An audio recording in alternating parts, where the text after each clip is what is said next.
The Palestinian-controlled territories in the West Bank are governed by the Palestinian Authority. The PA is led by moderate political party Fatah and is recognized by many of the world's nations as the legitimate government of Palestine, as opposed to the leadership in Gaza, which is led by an extremist and violent terror organization, Hamas. But after the Gaza war waged on Israel by Hamas, the popularity of Hamas among Palestinians has grown. More Palestinians have been radicalized against Israel, and Hamas was expected to gain the top spot should elections happen in the West Bank. And this has been Hamas's agenda from the very beginning, to wage a war on Israel only to send a message to the Palestinians that it is only Hamas that fights for their cause and not the moderate Fatah under President Mahmoud Abbas. But a sudden turnaround in the West Bank has made one thing very clear, that either by hook or by crook, Fatah is here to stay. Mahmoud Abbas is here to stay. Hi and welcome to TFI Global, the foreign affairs and geopolitical analysis arm of the TFI Media Group. I am your host Sanbir Ranhotra, and in this video I will tell you about the ongoing internal political tussle within Palestine. Let's begin.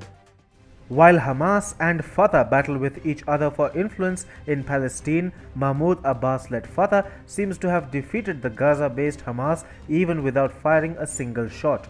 Two developments: the death of a prominent Abbas critic during a raid on his home by Palestinian Authority security officials and a deal with the US suggest that Hamas has been done in by its fiercest competitor, Fatah. Fatah's latest actions are supposedly a part of the ongoing tug-of-war between Fatah and Hamas for exercising control and influence in Palestine. The Gaza war last month and Hamas's activism were a part of an overall effort to wrest Fatah of the right to control the Palestinian territory in the West Bank.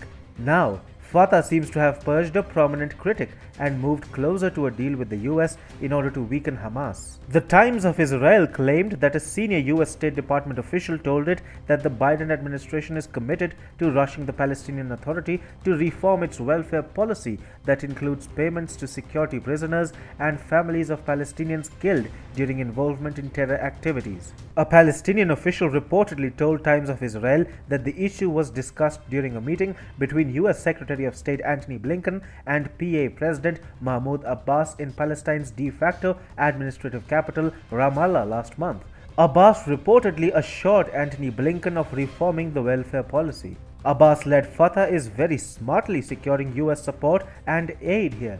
The US Congress had passed the Taylor Force Act in 2018 that suspended American aid to the PA as long as it continued to implement the existing welfare policy of paying stipends to prisoners based on the length of their sentence. PA officials are working actively with their American counterparts and are trying to bring their welfare policy in line with the Taylor Force Act of 2018. The underlying idea is to ensure that stipends would be based on prisoners' needs as opposed to the length of their sentence. This will ultimately embolden PA and Fatah by enabling direct aid from the Biden administration. The increasing coordination with the Biden administration is actually emboldening Fatah and allowing Mahmoud Abbas to crack the whip on his critics. This became all the more clear early Thursday when political activist Nizar Banat died after PA security forces arrived at his home to arrest him. In fact, the incident is a part of Mahmoud Abbas-led Palestinian Authority's crackdown on political opponents and social media users in the West Bank. Fatah's latest moves effectively neutralize efforts by Hamas to unseat Mahmoud Abbas. Hamas was consistently working against the Mahmoud Abbas-led Fatah in order to weaken its political position. Fatah has been facing internal dissensions, and pollsters predict that Hamas could get a chance to form government in Palestinian territories if and when elections are held. To make things worse, Mahmoud Abbas's decision to call off parliamentary and presidential elections provoked Fatah's opponents.